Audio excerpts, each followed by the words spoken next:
tá a bá ní ká pín ẹgbẹ̀rún mẹ́jọ ká pín láàrin ọjọ́ kọ̀ọ̀kan fún 30 ọjọ́ èyí yóò mọ jẹ́ bí 266 naira fún ọjọ́ kọ̀ọ̀kan. èyí tó mú mi ṣe gbogbo calculation eléyìí tí mo gbé calculator tí náà ni wípé mò ń gbìyànjú àti pín 88,000 naira tí ìjọba àpapọ̀ orílẹ̀-èdè yìí tí wọ́n ń gbà lérò tẹ́lẹ̀tẹ́lẹ̀ wípé àwọn fẹ́ máa pín fún bíi mílíọ̀nù 12 ọmọ Nàìjíríà gẹ́gẹ́ bí owó dẹ̀rùn látàrí bí wọ́n ṣe fa owó ìrànwọ́ orí epo ìrọ̀bì yọ ní orílẹ̀-èdè wa Nàìjíríà. èyí náà ló mú wa bọ́ sí gbòòrò tí a wo ojú ìwòye àwọn ọmọ Nàìjíríà níkọ̀ọ̀kan ìjèjì lórí irú ìgbésẹ̀ báyìí tí ìjọba àpapọ̀ tí wọ́n ń gbà lérò tẹ́lẹ̀tẹ́lẹ̀. ẹ máa bá a ká lọ. Olúwaṣe ní orúkọ tí èmi ń jẹ́ o, Adéoyè lórúkọ bàbá tó bí èmi lọ́mọ fún ìkànnì Prism 24 TV. à ń padà bọ̀. bí ó tiẹ̀ jẹ́ wípé ìjọba àpapọ̀ ti tún èrò wọn pa tí wọ́n sì sọ wípé àwọn ṣe àtúngbéyẹ̀wò èròǹgbà kan tí wọ́n ní tẹ́lẹ̀ bí wọ́n ti ṣe kéde bí ọ̀sẹ̀ mélòó kan sẹ́yìn wípé wọn yóò bẹ̀rẹ̀ láìpẹ́ yìí sí ní fún àwọn ìdílé kan tí kò bá rọ́wọ́ rí bíi mílíọ̀nù 12 jákèjádò orílẹ̀-èdè yìí ní ẹgbẹ̀rún 8 náírà fún oṣù 6 lójúnà àti lè jẹ́ kí ìrọ̀rùn ó bá àwọn mọ̀lẹ́bí ọ̀hún àti àwọn èèyàn tí ìṣẹ́ ti ṣẹ́ kọjá àlà láwùjọ wa pàápàá jùlọ látàrí bí wọ́n ti ṣe yọ owó ìrànwọ́ orí epo bẹntiróòlù yìí léyìí tí ó jẹ́ kí epo di ọ̀wọ́n gógó jákèjádò ní orílẹ̀-èdè wa Nàìjíríà. ṣáájú ni ààrẹ Bọ́lá Tinubu ti kọ ìwé sílé ìgbìmọ̀ aṣojúṣòfin níbi tí ó ti ń béèrè fún 500 bílíọ̀nù náírà tí yóò jẹ́ bí owó ìdẹ̀rùn fún àwọn ọmọ orílẹ̀-èdè yìí tí ó ṣeé ṣe kí orí máa ta látàrí owó ìrànwọ́ orí epo bẹntiróòlù tí wọ́n yọ yìí. nínú lẹ́tà ààrẹ sí ilé ìgbìmọ̀ aṣojúṣòfin ni ó ti ní kí wọ́n yọ owó yìí lára owó kan tí wọ́n yà sọ́tọ̀ nínú owó àbá ètò òṣùná ọdún 2022. ààrẹ Tinubu ṣe léyìí látàrí ìlérí tí ó ṣe nígbà tí ó kéde lásìkò tí wọ́n búra fún bí ààrẹ tuntun lórílẹ̀‐èdè yìí wípé ní báyìí o kò ní sí ohun tí ó ń jẹ́ owó ìrànwọ́ epo mọ́ ní orílẹ̀‐èdè yìí. nígbà náà ni ààrẹ tún kéde o wípé látàrí èyí ìṣèjọba òun yóò ṣe ìpèsè àwọn ohun ìdẹ̀rùn láti lè mú àdínkù bá àwọn ìṣòro tó lè jẹyọ látàrí yíyọ owó ìrànwọ́ orí epo bẹntiróòlù. ìkéde owó ìdẹ̀rùn palliative ẹgbẹ̀rún 8 náírà náà tí wọ́n fẹ́ máa fún àwọn mọ̀lẹ́bí bíi mílíọ̀nù 12 jákèjádò orílẹ̀-èdè yìí ni ó ti wá fa awuyewuye o tí àwọn èèyàn àwùjọ sì bẹ̀rẹ̀ sí ní bu ẹnu àtẹ́lu ìgbésẹ̀ náà.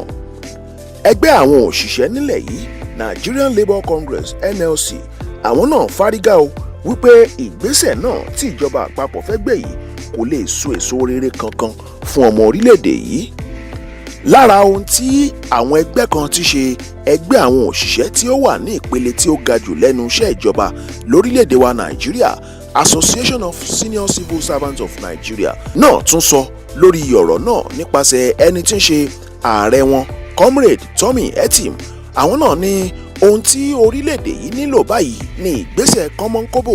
láti tètè ṣe àwọn ohun amáyédẹrùn àti àwọn tí yóò mú kí ọrọ̀ ajé wa rú gọ́gọ́ sí i yàtọ̀ sí owó tí ìjọba àpapọ̀ láwọn fẹ́ máa pín kiri bí owó ìdẹ̀rùn.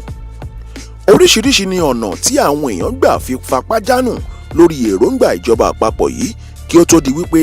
àtẹ̀jáde kan jáde láti ọ̀dọ̀ ààrẹ Tinubu nípasẹ̀ ọ̀kan nínú àwọn olùdámọ̀ràn pàtàkì rẹ̀ ọ̀gbẹ́ni Délé Aláké lálẹ́ ọjọ́ àbámẹ́ta tí ó kọjá yìí níbi tí ó ti sọ wípé ìjọba àpapọ̀ ti fẹ́ ṣe àtúngbéyẹ̀wò ìgbésẹ̀ náà kí wọ́n tó ṣe àmúlò rẹ̀ látàrí bí àwọn ènìyàn ti ṣe bu ẹnu àtẹ́lu ìgbésẹ̀ náà lóríṣiríṣi.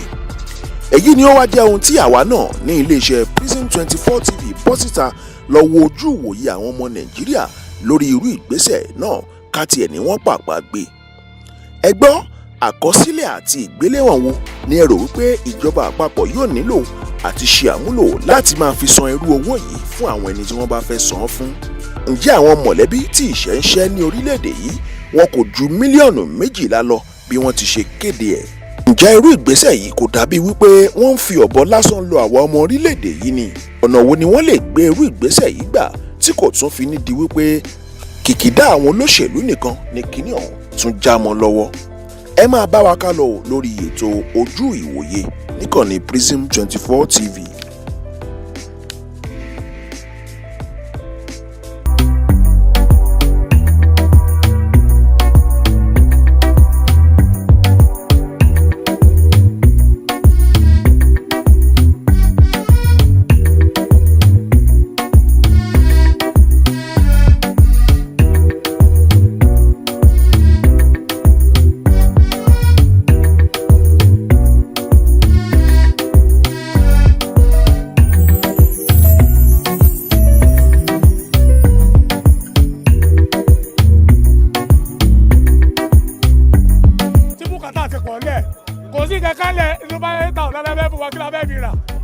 wọ́n kàn kó ìgbà bẹ́ẹ̀ kí wọ́n bá náwó epo padà sílẹ̀ kó máa fún ọ lówó ìrànwọ́ ká máa rí kó yẹ níta ṣe ń rà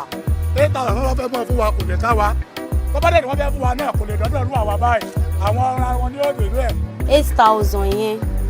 kò lè nípa tó fẹ́ kónu láìfò wa rárá in fact kò lè ṣe kankan o. 8,000 yẹn sìn tó bá ná fún wa ẹ fi ṣẹ̀tì àpòsí àwọn táǹkù máa ru wa 8,000 yẹn kò lè repo ọjọ́ méjì fún wa so kò wúlò àgbẹ̀rẹ̀ pàrọ̀ kò wúlò. adúpẹ́ lọ́wọ́ wọn ṣùgbọ́n eléyìí ò lè tó wa àwọn oníṣòwò àrówó ná àrí ọjà tà. ẹ̀sà 8,000 tẹ́ ẹ̀ sọ yìí kò lè tẹ́ sòrò wa problem tẹ́mi tún rò ní pé solution tẹ́mi rò ní pé irú ìfàlẹ́yìn wa gbogbo tọ́lá fẹ́ fún wa yẹn kán bá a sí bọ́dà ìyá jẹ́ everybody. the system tí ò lè ṣeé ṣe ni ṣé gọ́ọ̀mẹ̀ntì ní data tí wọ́n fi máa mọ̀ wípé oye báyìí àti pé àwọn owó nìyà ń jẹ. Mo ní oore ọ̀fẹ́ láti gbé ní Libya gbogbo wọn pátápátá ló mọra wọn kò nídìí wípé bóyá ẹnìkan ṣẹ̀ṣẹ̀ ń sọ wípé nǹkan báyìí wọ́n ti mọ condition tí oníkálukú wà lórí database. ṣé ẹni tó ní fámìlì tó náà mọ bíi márùn ṣé 8,000 yẹn ó lè ná ṣé ǹjẹ́ 8,000 yẹn lè ká oṣù kan láàrin àwọn bí ọmọ mẹ́rin pẹ̀lú ìyá àti bàbá. Ìkànnì Prism 24 TV náà ni a ti ń láǹfààní àti kí n kábọ̀ lórí ètò wa ètò yín tí a pè ní ojú ìwòye. Gẹ́gẹ́ bí a ṣe sọ níbẹ̀rẹ̀ ètò yìí ohun tí a ń gbìyànjú àti tanná wò lórí ètò ojú ìwòye fún tòní òun náà ni ti ẹgbẹ̀rún mẹ́jọ tí ìjọba àpapọ̀ tí wọ́n ti pìyàmọ́ sílẹ̀ wípé àwọn fẹ́ máa fún àwọn ìdílé tí ìṣẹ́ ń ṣẹ́ jùlọ tí ìdílé ọ̀hún tí yóò mọ tó bu mílíọ̀nù 12 wọ́n ní wọ́n mọ̀ fún wọn fún bíi oṣù 6. èyí ni a fẹ́ gbọ́ èrò àwọn èèyàn lé lórí lónìí bó tiẹ̀ ṣe pé èròǹgbà yìí wọ́n ní wọ́n ti já mi lórí ẹ̀ eléyìí la fẹ́ wo ojú ìwòye àwọn èèyàn lé lórí òun la fi wá sí agbègbè ẹlẹ́yẹlé roundabout nìbàdàn wípé ẹ̀yin èèyàn kí ni tẹ́ rí sí ìgbésẹ̀ yìí ká tiẹ̀ níjọba àpapọ̀ ká ní wọ́n gbìyànjú àti ẹ̀ ti sọ pé wọ́n fẹ́ gbé irú ìgbésẹ̀ bẹ́ẹ̀ ẹ rí i pé láìpẹ́ yìí ní ìjọba Bọ́lá Ahmed Tinubu ni wọ́n lọ sí ilé ìgbìmọ̀ aṣojúṣòfin tí wọ́n sọ pé àwọn fẹ́ yá 500 bílíọ̀nù náírà gẹ́gẹ́ bí owó ìrànwọ́ yìí pé owó ìgan ni àwọn lò láti fi ṣe gbogbo tí ó yẹ kán ṣe yìí gbogbo ilé náà la bọ́ sí gbòòrò pé ẹ̀yin èèyàn kí ni tí ẹ rí sí irú ìgbésẹ̀ báyìí kí ni ojú ìwòye yín gan tí wọ́n bá tiẹ̀ fẹ́ ṣe irú criteria bí àṣà ilé ìbò wo lẹ rò pé wọ́n lè lò tí wọ́n fi ṣe gbogbo kínní tí òfin nídìí pé bóyá wọ́n farí apá kan dá apá kan sí gbogbo ẹ̀ náà ni a fẹ́ wá wo ojú ìwòye àwọn èèyàn lé lórí o ní ìkànnì Prism 24 TV náà ni ẹ máa bá a ká lọ à ń padà bọ̀.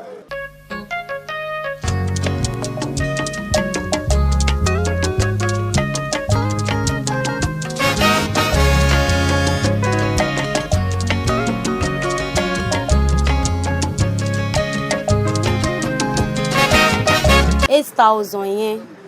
kò lè nípa tó fẹ́ kónu láìfò wa rárá in fact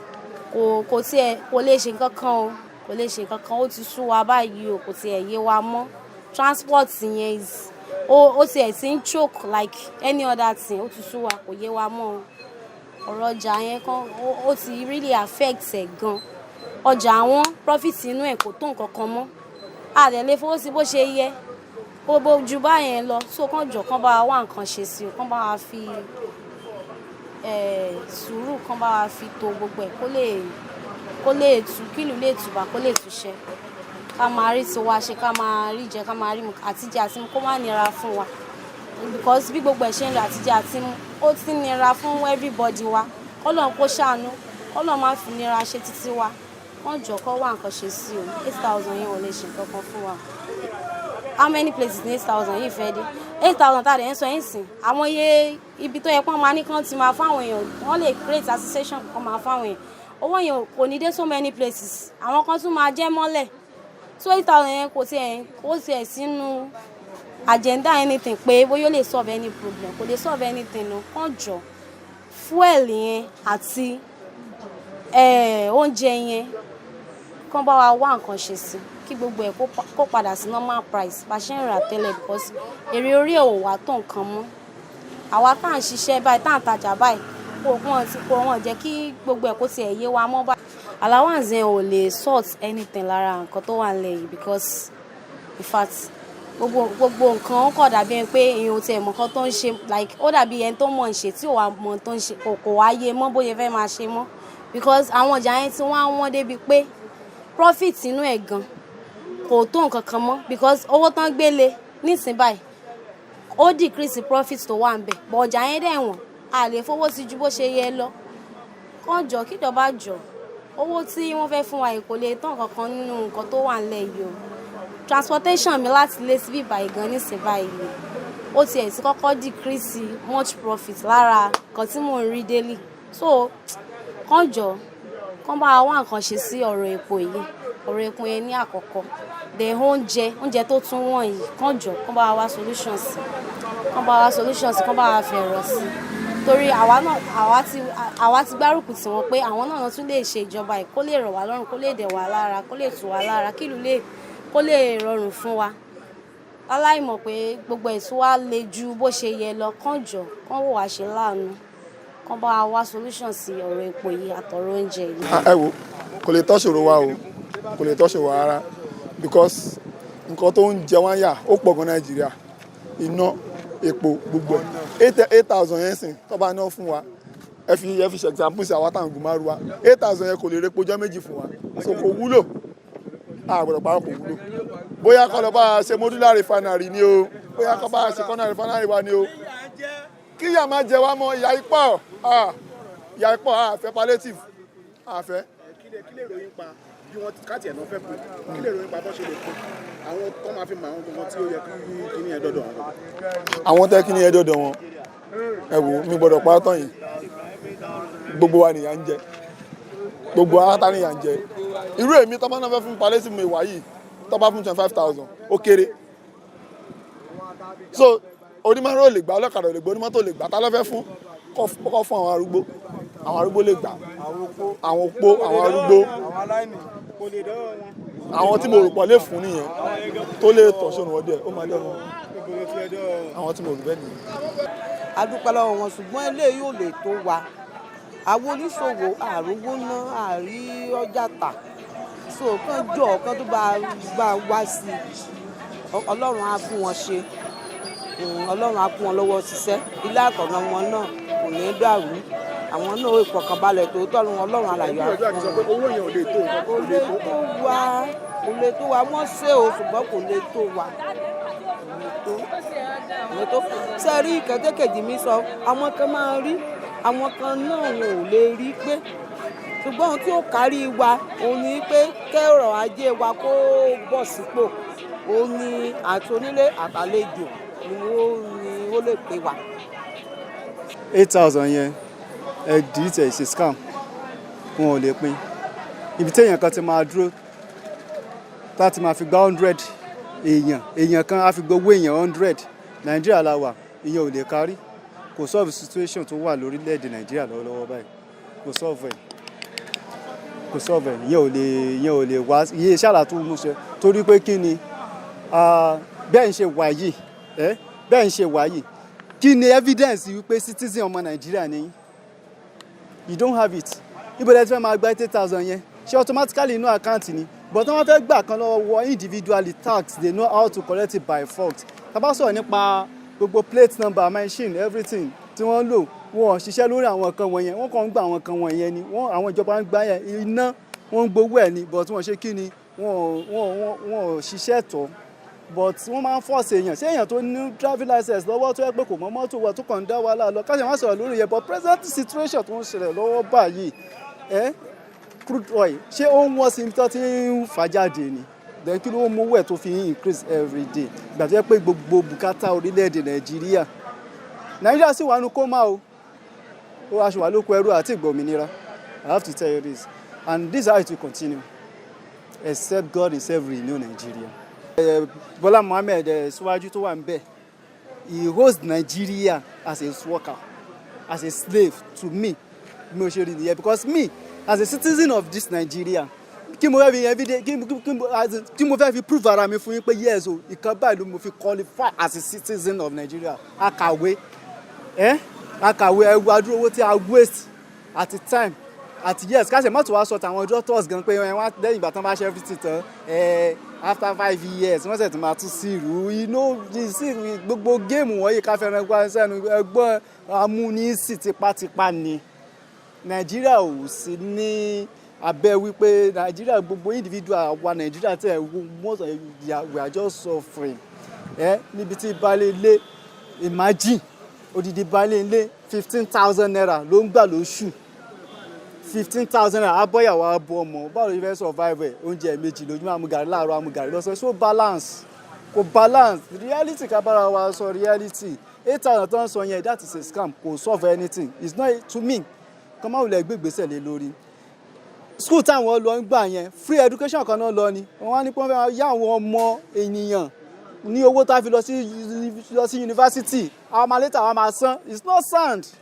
as a citizen of Nigeria the real truth of the real matter tó wà bẹ́ẹ̀ ni wípé ẹ fẹ́ ṣe kan ní ìrọ̀rùn fún àwa ọmọ Nàìjíríà for instance now tẹ́ bá náfààní láti lọ sí north pé ẹ jẹ́ citizen pé you are Kano engineer of Kano State believe me àwọn tí èṣe Haúsá níbẹ̀ yẹn tó máa san 20,000 naira táwọn tó jẹ́ pé Haúsá ni wọ́n tó máa san 20,000 naira ìwọ tó wá yá ìlú wọn gbé you pay 40,000 naira and we call ourselves one. The way wọ́n jẹ́ ṣe ní freedom gan ní orílẹ̀-èdè ní all over not so others have that freedom in their states so automatically this nation to me what I see me Olúwafẹ́mi what I see is that Islamically ó ti overcome láti wá gba Nàìjíríà lọ́wọ́ wa that's Arabically that's Boko Haram that's Arabically torí pé now what is bringing issue of a Muslim tickets yeah but look at it now the thing is not if tẹ́ bá wo gbogbo military yẹn they are all Muslims even go àwọn tó wà ń bẹ̀ gan tó yẹ pé ẹ ti kan ẹlòmíì báyìí ẹni pé but o kì í ṣe Muslim na then why your name become a Muslim Abdullahi but it's not to be so we are now hiding under that religion it's not really done it's not a free word you understand and again if you look our currency if we say that really pé à ń nífẹ̀ẹ́ ọmọ Nàìjíríà tó tọ́ èdè mẹ́ta ló serious lórílẹ̀‐èdè Nàìjíríà yìí which is Hausa Yoruba Igbo right okay now the real matter tó wà bẹ́ẹ̀ ni pé ẹ wo owó wa tó jáde tẹ́ bá wo the highest money tó wà ń bẹ̀ kò sí Yorùbá ń bẹ̀ mọ́ kò sí Igbo bẹ̀ mọ́ it's only Hausa and Arabic well Arabic is not foundation of the Nigeria it's a borrowed language Arabic you understand so we have sell our right we are not the one ruling ourselves His Excellency ó one bit as a carbon fly it's not the one ruling us àwọn tó ń rule wa gangan they are not showing so that is how the country will continue into problem because it's still the same formula that they are using it's still the same aim tí ẹni yẹn ní tó wà lórí aim yẹn náà ló sì ṣe kíni ló sì wà bẹ́ẹ̀ so even bí Bọ́lá Ahmed Tinubu bó ṣe kúrò ń bẹ̀ gan nísinsìnyí this hardship will still continue. Salaam alaikum. Èmi ni ìyá Ọ̀ṣun gbogbo ẹlẹ́yẹlé water cooperative bí báyìí. Nǹkan tó kàn wá bẹ́ẹ̀ ni pé owó tíjọba fẹ́ mọ́ fún wa yìí kò yé wa tó torí pé tí wọ́n bá fún wa lówó bí ìgbà tí wọ́n tún fi ń kún ìṣòro ayé wa ni. Nǹkan tá a kàn fẹ́ ni pé kí gbogbo nǹkan ó dẹ̀rọ̀. Gbogbo ibi tá à ń wọkọ̀ lọ ní 100 naira ó di 200 naira ó di 300 naira wọ́n máa yé ilé fún wa kò dẹ̀ yẹ kó rí bẹ́ẹ̀. Láàárọ̀ yìí ní àpò ráìsì nísìnyí a tún gbọ́ pé àpò ráìsì Kútọ́nù ti di 80,000 báyìí yàrá wo la fẹ́ gbé wọ̀ ìgbà tá a bá ń ra kóńgò ráìsì ní tá a bá ń tà ní 2,000 tá a ń rà ní 2,000 ẹni tó bá lọ́mọ méjì mẹ́ta mẹ́rin kí lẹ fẹ́ ká fi máa bọ́ wọn. Owó yẹn ò tán kankan nínú ilé ayé wa ojú pé kí nǹkan ó dẹ̀rọ̀ òun la níjì tí nǹkan bá dẹ̀rọ̀ tára dẹ gbogbo wa náà lówó ni wá àìṣe mẹ̀kúnnù àìsí ìsolòsì tó rà ní pera wa lólòsì ó yẹ kí wọ́n fara dẹ̀ wá ní ìgbà tá a fẹ́ dìbò ìjọba wa Tinubu fi ń yé wa wípé nǹkan tó ṣẹlẹ̀ ni pé òun ó fara dẹ̀ wá gbogbo wa gbárùkù tì gẹ́gẹ́ bí wípé àwọn ló kàn gẹ́gẹ́ bí Yorùbá ẹlẹ́ran ara wa táwa náà fẹ́ dé ipò tó ga gẹ́gẹ́ bá a ṣe ń tọrọ fáwọn ọmọ tiwa náà lọ́jọ́ iwájú pé káwọn ọmọ tiwa náà ò dáa kí wọ́n ní láárí kò yẹ kí bàbá kó gba ẹ̀bùrú yọ sí wa wọ́n ti bí epo yọ sí wa kò yẹ kó rí bẹ́ẹ̀ ẹni tó bá lọ́mọ 4 5 tó ń lọ sí skul tí skul ẹ̀ jìnnà àná 3,000 èdè fowó mọ́tò fọmọ skul kò yẹ kó rí bẹ́ẹ̀ wọ́n mọ̀ fara ni wá kí wọ́n fara dẹ̀ wá ni àwọn òótọ́ owó tí wọ́n fẹ́ fún wa kò tán kankan nínú ilé ayé wa ju wípé kí wọ́n bá wa sẹ́ǹtù gbogbo nǹkan tó wà nílẹ̀ képo ó wálẹ̀ gbàtà bá ń repo ní 650 600 naira ìrìn àjò mélòó wọ́n fẹ́ fi rìn tí ó fi tán táwọn onímọ́tò náà ní mọ́ gbówó lé kí pààtì mọ́tò náà tí ò fi ní mọ́ léwó kò yẹ kó rí bẹ́ẹ̀ wọ́n tún fábọ̀ lè rí oúnjẹ fún wa wọ́n ní wọ́n sí bọ́dà wọ́n sì bọ́dà fún wa o tó tí wọ́n bá sí bọ́dà fún wa ni kò yẹ kí ráìsì ò tún máa lọ sókè ó yẹ kó wálẹ̀ ni kí wọ́n bá wa bẹ bàbá wa Tinubu gbogbo bí àwọn tó bá wá fẹ́ mọ jẹ́ bí agbódegbà fún wọn wọ́n fẹ́ mọ bá wọn ṣèjọba lábẹ́nú kí wọ́n bá wa kúndà wọn kí wọ́n dúró fún wa káàrọ̀ ó dẹ̀ wà torí àwa la gbárùkù tì wọ́n wípé kí wọ́n dépò tí wọ́n dé kọ́lọ́n kó faradẹ gbogbo wa o. kò lè tán kankan o kò lè tán o nítorí lè tán sọ̀rọ̀ bọ́ ṣe wà bí akẹ́mọ̀ fẹ́ ní kọ̀ọ̀kan fi sà kí o gbákulẹ̀ mọ́ lọ kó pa àwọn òyìnbó lọ àbí báwo gbogbo olúwa ti sú wa náà òní ẹjọ́ Ọlọ́run ẹjọ́ wo la sọ pé ó di 520 wọ́n ti gbé lọ 620 kí ló dé kí wà láwọn 700 gbogbo ẹ̀ kí ló dé ẹ̀sà 8,000 tẹ́ ń sọ yìí kò lè tán sọ̀rọ̀ wa problem tẹ́mi tún wò ní pé solution tẹ́mi wò ní pé if they want to give us solution jàgàbá lèmi náà o jàgàbá pọ̀ o tọ̀yìnbù jàgàbá ló sọ̀rọ̀ ìtò lè tán sọ̀rọ̀ wa tó lè tán sọ̀rọ̀ wa irú ìfàlẹ́yìn wa gbogbo tó náà fẹ́ fún wa yẹn kán bá sí bọ́dà ìyà jẹ everybody kéèpo ká mọ epo ní 70 naira padà ṣebí yẹn ni bàbá Yar'Adua iná ni láwa nínú ilé yọjú náà Yar'Adua ó wọlé báyìí gbogbo kan sì ń dí ọrùn pẹ̀sẹ̀pẹ̀sẹ̀ gbogbo ẹ̀ lọ́tún lósì ó sì ń já sí ọrùn àwọn wọlé wọ́kàn mọ́ gbogbo nǹkan wọ́n mọ̀ fowó lè kàn kí ló dé sógun láyé ni a tún sọ pé bàbá wa ni àwọn náà lè ṣe Yorùbá ló kàn ìyà ń jẹ Yorùbá báyìí o ìyà ń jẹ gbogbo wa o 8,000 fún ìjọ máa ti wá ìyẹn ṣe bóyá kẹ́kulẹ̀ fún mi físà kémi máa kó láàrin yín kí n mọ̀ pọ́ mo ti dọ́mọ òyìnbó Black America só ti yé yín. ohun tí ò lè ṣe é ṣe níjọba orílẹ̀-èdè ra wọlé aláìní kan ṣe ni wọ́n tí wọ́n bá ní kan ṣe wọn ò ní gbèrú sísítẹ̀mù yẹn jáde wọ́n ti mọ̀ pé kò lè ṣe é ṣe ni wọ́n ṣe gbé sísítẹ̀mù yẹn jáde sísítẹ̀mù tí ò lè ṣe é ṣe ni. ṣé gọ́ọ̀mẹ̀ntì ní dátà tí wọ́n fi máa mọ̀ wípé oye báyìí àti pé àwọn wo nìyà ń jẹ mo ní oore ọ̀fẹ́ láti gbé ní Libya ṣóyè yín yard náà ń pè local government wọn gbogbo wọn pátápátá ló mọra wọn kò nídìí wípé bóyá ẹnìkan ṣẹ̀ṣẹ̀ ń sọ wípé nǹkan báyìí wọ́n ti mọ condition tí oníkálukú wà lórí database ohun tí ó yẹ kán ṣe wọ́n fi sílẹ̀ láì ṣe ó rọrùn fún ìjọba orílẹ̀-èdè láti tún orílẹ̀-èdè ṣe bẹ́ẹ̀ wọn ò fẹ́ ṣe orílẹ̀-èdè ò tí ì kọjá orílẹ̀-èdè tí a lè túnṣe lọ bẹ́ẹ̀ torí wípé wọn ò ní kàn án ṣe bámúbámú ni mo yó tara mi ni mo mọ̀ ní ìjọba tó ń ṣe lọ́nà báwo ọ̀nà àkọ́kọ́ ni wípé ẹ jẹ́ ká wo ọ̀rọ̀ lórí epo tí wọ́n yọ bí wọ́n ṣe yọ owó ìrànwọ́ lórí epo kí ló dé bó ṣe yọ yẹn tí wọn ò fà wá sórí oúnjẹ ẹ yọ ìrànwọ́ kúrò lórí epo Yorùbá sọ wípé bí oúnjẹ bá ti kúrò nínú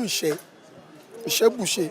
now ẹ ṣe yọ ìrànwọ́ epo yẹn bẹ́ẹ̀ ṣe yọ yẹn kẹ́ wá gbé sí orí àtijẹ àtimu lórílẹ̀‐èdè yìí for example ní ilẹ̀ Israel kò sí ilé kan tí ò ní ṣe àgbẹ̀ kí ló dé tí wọn wá lè mú owó tí wọ́n yọ kúrò lórí àgbẹ̀ yẹn kí wọ́n wá dá sí orí àwọn ènìyàn tó ní interest láti ṣiṣẹ́ àgbẹ̀ kán wá paláṣẹ fún ẹnì kọ̀ọ̀kan ilé kọ̀ọ̀kan local government kọ̀ọ̀kan láti produce ní local government yìí o fún odidi ọdún kan oyè nǹkan báyìí la fẹ́ kó jáde láti local government yìí kẹwàá wo iye local government tó wà ní Nàìjíríà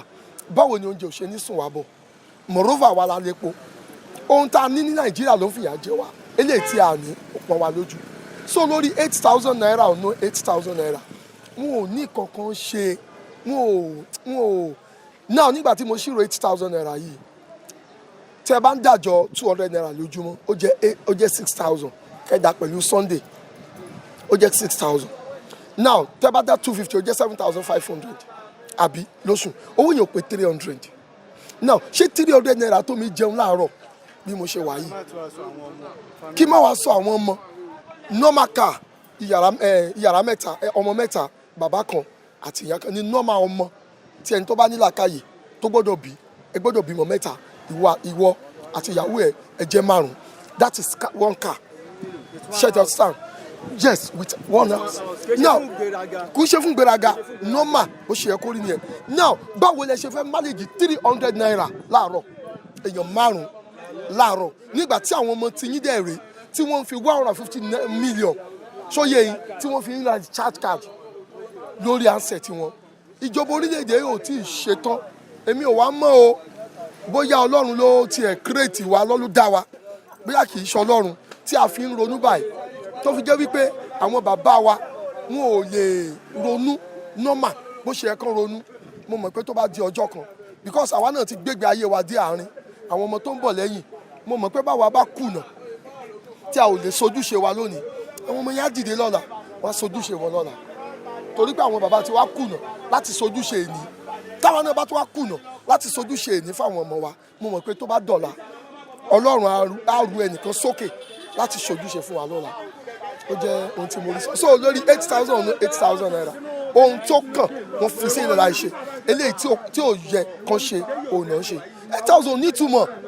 ẹ jẹ́ ká bára sọ reality 8,000 yẹn ò nítumọ̀ kò sí orílẹ̀-èdè tẹ́ ẹ dé tó ti ń pín owó ìgbé ayé tó rọrùn ni wọ́n fi fún wa ṣóyè yín epo tó bá sọ pé epo wọn èmi ò believe pé epo wọn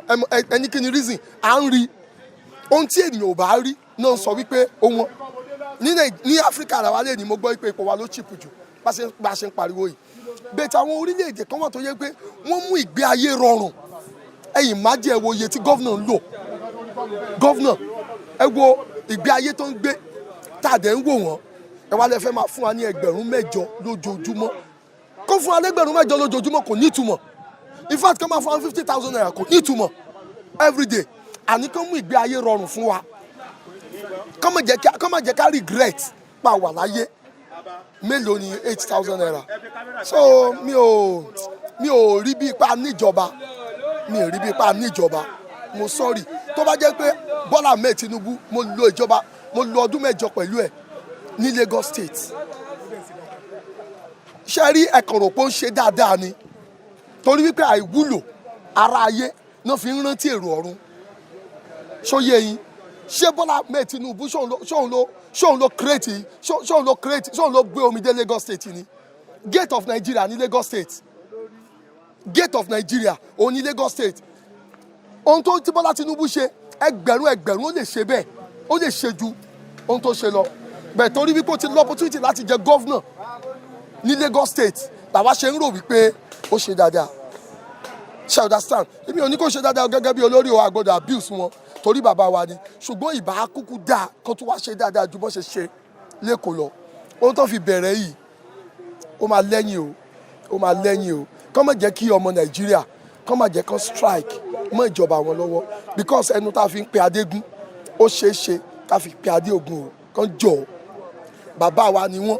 ọjọ́ wọn á dẹ̀ dalẹ̀ wọ́n á ṣe àṣeyọrí títí dé alẹ́ bẹ́ẹ̀ kán jọ kán gbìyànjú kán jẹ́ kí òpin ayé wọn kó sàn ju ìbẹ̀rẹ̀ ayé wọn lọ kán má fìyà jẹ wá because lọ́wọ́lọ́wọ́ tán bá ní opportunity láti gbọ́ mi dáadáa mo fẹ́ kàn rí wípé Nàìjíríà wà nínú ìṣẹ́ àti òṣì ìyà ń jẹ wá ọkọ ò lè bọ́ ìyàwó ò lè bọ́ ọmọ gbogbo ẹ̀ dojúrú ọba tó bá dẹ̀ jẹ tí ìlú bàjẹ́ àwọn generation tó ń bọ̀ wọn ò ní gbàgbé Bọ́lá Ahmed Tinubu tí wọ́n bá dẹ̀ ṣe tó dáa wọn ò ní gbàgbé Bọ́lá Ahmed Tinubu à ń dárúkọ Awólọ́wọ̀ lónìí à tún dárúkọ Bọ́lá Ahmed lọ́la o kí wọ́n ṣe dáadáa MK Abiola à ń dárúkọ ẹ̀ lónìí o amọ̀bi tó ti kùnà Yar'Adua gbogbo wọn à ń dárúkọ wọn bọ́n bá ṣe ṣe lónìí ó máa fara wọn lọ́la o. kíjọba ràn wá lọ́wọ́ ni torí iye tàwọn fẹ́ fún wa yìí kò lè tán sọ̀rọ̀ wa torí owó yìí ò lè kárí gbogbo Nàìjíríà àwọn kan máa rí àwọn kan ò lè rí ìrọ̀rùn sì yọ owó ìrọ̀wọ́ tó yẹ lórí wa yẹ àpòkọ̀ da àmọ́ kán bá ní ṣe àtúnṣe kó sàrọ̀ wa lọ́rùn. wọ́n gbìyànjú ìjọba ṣe gan gbìyànjú lẹ́yà lórí a sì dúpẹ́ lọ́wọ́ rẹ̀ àmọ́ ká tó bá tún tẹ̀síwájú sí i torí rú ọ̀fararọ. ohun tí mo lè rí sọ lórí 8,000 naira tí ìjọba láwọn fẹ́ fún fámílì kọ̀ọ̀kan owó yẹn kò lè tán ìṣòro Nàìjíríà nǹkan tèmi lérò pé wọn bá ṣe òun ni pé wọn bá mú owó yẹn láti fi ṣe nǹkan fún jẹnẹrátì gbogbo ìlú tí gbogbo ìlú máa bẹ́nẹ́fìtì lórí ẹ̀ tí kì í ṣe wípé wọ́n á sọ pé kẹ́nìkọ̀ọ̀kan máa gba 8,000 a ó rí i pé at the end of the day owó yẹn yóò ọwọ́ àwọn tí wọ́n bá ní kí wọ́n ṣiṣẹ́ lé lórí òun ló máa bọ́ọ̀dì sí, kò ní dọ́dọ̀ àwọn ará ìlú gangan. Ṣùgbọ́n tí wọ́n ṣe wípé nǹkan kan pàtó ni wọ́n forí ẹ̀ sọ tó jẹ́ wípé yóò lè jẹ́ nǹkan tí gbogbo aráàlú máa ní ìtura lé lórí, òun lè mí lérò pé wọn bá ṣe. àti kò tiẹ̀ ká yin ìjọba pé wọ́n ti ẹ̀ gbìyànjú. Ibì kan náà là ń ti máa ń bẹ̀rẹ̀ àti ìlèyìn wọn torí pé nǹkan tó yẹ kí wọ́n ṣe ó pọ̀ tí wọ́n ṣe látẹ̀yìnwá, òun náà ló ń bounce back lé wọn lórí. Ká tó lè sọ pé a yìn wọ́n báyìí ó dìgbà tí ara bá tu mẹ̀kúnnù. Lọ́wọ́lọ́wọ́ tá a wà yìí ara ni mẹ̀kúnnù gan, ara ò rọ mẹ̀kúnnù rárá. Tábà tẹ́ 8,000 yẹn kò lè tẹ́ ìṣòro kankan bí ti wulẹ̀ mọ́. Ṣùgbọ́n tí ìjọba bá lè fix iná tí kò sí pé iná ń lọ mọ́, tí wọ́n fix iná tí iná ò lọ, tí wọ́n fix àwọn other amenities. Tẹ́ bá wo kí lorúkọ ẹ̀ nísìnyí, a rí i pé ètò ìṣèjọba wa gan kò múnádóko tó torí pé reserve àti àwọn nǹkan míì tí à ń lò tó jẹ́ tí a fi lè ráyé gbádùn, a rí i pé ìjọba ò tilẹ̀ ṣetán láti ṣe nǹkan kan lórí ẹ̀. So tí wọ́n bá lè mú ètò ìṣèjọba tí wọ́n bá lè mú wá sílẹ̀ díẹ̀ sí tó jẹ́ pé bóyá dọ́là yẹn yóò ti padà yóò jẹ́ at par pẹ̀lú náírà, tàbí pé gbogbo àwọn nǹkan tá à ń rà lọ́jà tí bọ́ọ̀dù kan wà tó ń regulate ẹ̀, tó jẹ́ pé nǹkan tá a rà lónìí náà là á rà in the next 10 years, tí kì í ṣe pé tá a bá rà lónìí ọ̀tọ̀ ni price àtúnbá lọ́la. Ìjọba kan wà nǹkan ṣe lórí eléyìí kò dára rárá, ó jẹ́ kí inflation kó lọ sókè ní Nàìjíríà. Kò lè tán ṣòro wa torí pé owó tá à ń ná ní ojúmọ́ téèyàn bá kó 8,000 dání kó lè lọ́jọ́ mẹ́ta gan, àwa ta lọ́mọ lọ́wọ́ kéèyàn tó bọ́ bùkátà, kéèyàn ọmọ tó jẹ kó tó mu, kéèyàn tó sọ pé ó lọ skul pẹ̀lú gbogbo tó wà ń ta ní ìsìnkẹ́ tó sọ pé ẹ fẹ́ lọ Ṣàngó bẹ̀rẹ̀ lásán àlọ́ àbọ̀ ó kéré jù ẹ̀ máa ná 400 sí 500. Téèyàn bá wá ṣí láàrin ọ̀sẹ̀ kan kí ní 8,000 ká, ráìsì ó ti di 1,500 abọ́,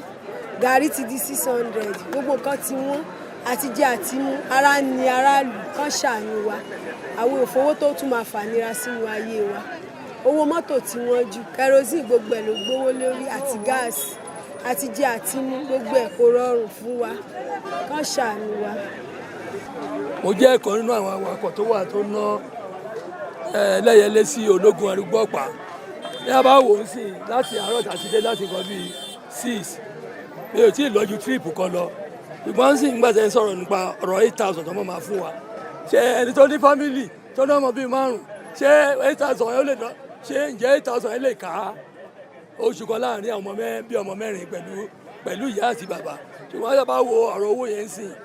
gẹ́gẹ́ bí ẹnì kejì mi náà ṣe sọ pé báwo ló ṣe fẹ́ circulate nígbà táwọn kan bá gbà táwọn kan ò ní gbà, àwọn kan dẹ̀ ló máa fi ṣe aṣojú ibẹ̀.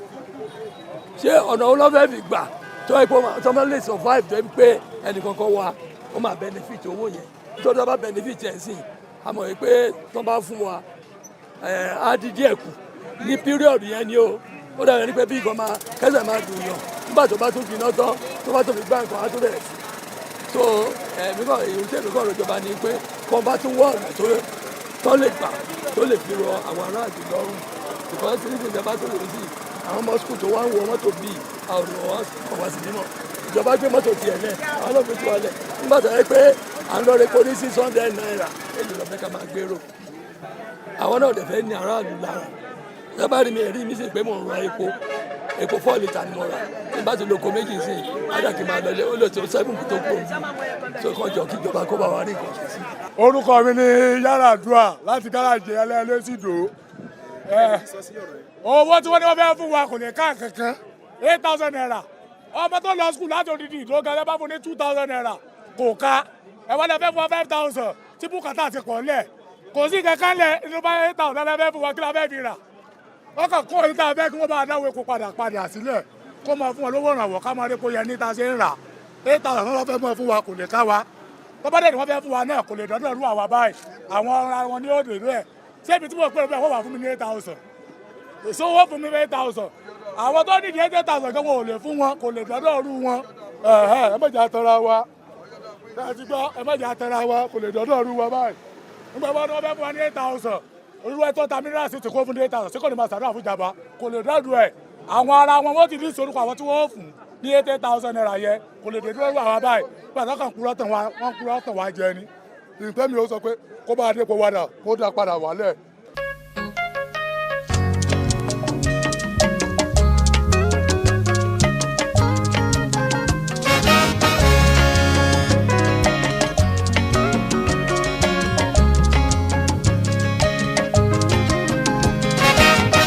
níbí náà ni a ti máa fi àdàgbà ìtòrọ̀ lórí ètò wa ojú ìwòye fún tòní níkànnì Prism 24 TV adúpẹ́ ẹ̀pẹ́ wípé ẹ tún wà ń bẹ̀ fún wa lónìí lórí ètò níkànnì Prism 24 TV adúpẹ́ ẹ̀pẹ́ òkun torí pé a tún bọ́ sí ìgboro anágbára anágboro aná ẹsẹ̀ kúkú àti ọ̀nà tó jìn àwọn ọmọ Nàìjíríà sì sọ èrò wọn lóríṣiríṣi wọ́n fi ojú ìwòye wo oríṣiríṣi tí ó ń ṣẹlẹ̀ lọ́wọ́ ní orílẹ̀-èdè wa Nàìjíríà ẹ ṣé tí àwọn mẹ́ tí ẹ̀ ń gbọ́ wa o ẹ̀yin náà láǹfààní láti ṣe kíni láti bá wa láti darapọ̀ mọ́ wa ní gbogbo ìkànnì ìtàkùn àgbáyé pátápátá láti wo àwọn ètò wa lóríṣiríṣi níkànnì Prism 24 TV Olúwaṣeun orúkọ tí èmi ń jẹ́ o Adéoyè lórúkọ bàbá tó bí èmi lọ́mọ á tún pàdé ara wa ó dìgbà. tẹlifíṣàn kan àrà ọ̀tọ̀ tí aráyé fẹ́. Prism 24 TV láyé sọ. àtúntò àrèrè pàkó yìí bàbá mọ̀gánà àǹfààní ńlá ló wọlé tọ̀ wá wáyé o. àǹfààní láti darapọ̀ mọ́ iléeṣẹ́ amóhùnmáwòrán àti rédíò orí ẹ̀rọ ayélujára kan nílẹ̀ yìí Prism 24 TV jígí alára rédíò tó kalẹ̀ ká sílùú Ìbàdàn. iléeṣẹ́ tẹlifíṣàn tí wọ́n mọ̀ mọ́ àwọn ètò àtàtà lóríṣiríṣi ni. àǹfààní ńlá rèé o fún gbogbo ẹni tó ní ẹ̀bùn àti ọgbọ́n àtinúdá láti wá fi ẹ̀bùn tiyín náà hàn kẹ́yìn náà lè di ìlúmọ̀ọ́ká gbóhùnsáfẹ́fẹ́. akọ́ṣẹ́mọṣẹ́ agbóhùnsáfẹ́fẹ́ lédè Yorùbá pọ́nbélé àti Gẹ̀ẹ́sì ni wọ́n ní. tàbí akọ̀ròyìn àti akàròyìn eré ìdárayá àti bẹ́ẹ̀ bẹ́ẹ̀ lọ lédè Yorùbá àtèdè Gẹ̀ẹ́sì. ayàwòrán cameraman. aṣọ àwòrán pọ̀ editor. onímọ̀ nípa ìwádìí ìtàn documentary researcher. onímọ̀ nípa ìpolongo ọjà lójú òpó ayélujára e-marketer àti akọ̀wé secretary. àǹfààní tún wà fún ẹni tí ò tí ì máa gbóhùnsáfẹ́fẹ́ ya àwòrán so àwòrán pọ̀ àti bẹ́ẹ̀ bẹ́ẹ̀ lọ ṣùgbọ́n tó gbàgbọ́ wípé o lè kọ́ṣẹ́mọṣẹ́ lórí ẹ̀. àwọn nọ́mbàs wọ̀nyí ni kẹ́ ẹ pè fẹ́kúnrẹ́rẹ́ àlàyé o 0705 058 0241 àti 09039893895 tàbí kẹ́ WhatsApp nìkan sórí +1347 285 7401. lórí Facebook Instagram àti Twitter ẹ kàn sí @Prism24 TV. wá lo ẹ̀bùn tiẹ̀ náà níbi táyé ó ti gbà ọ́ ní Prism 24 TV jígí alára rédíò a máa retí yín o. Prism 24 TV jígí alára rédíò ní gbogbo àwọn tó dá mọ̀ ń gbọ́. Prism 24 TV jígí alára rédíò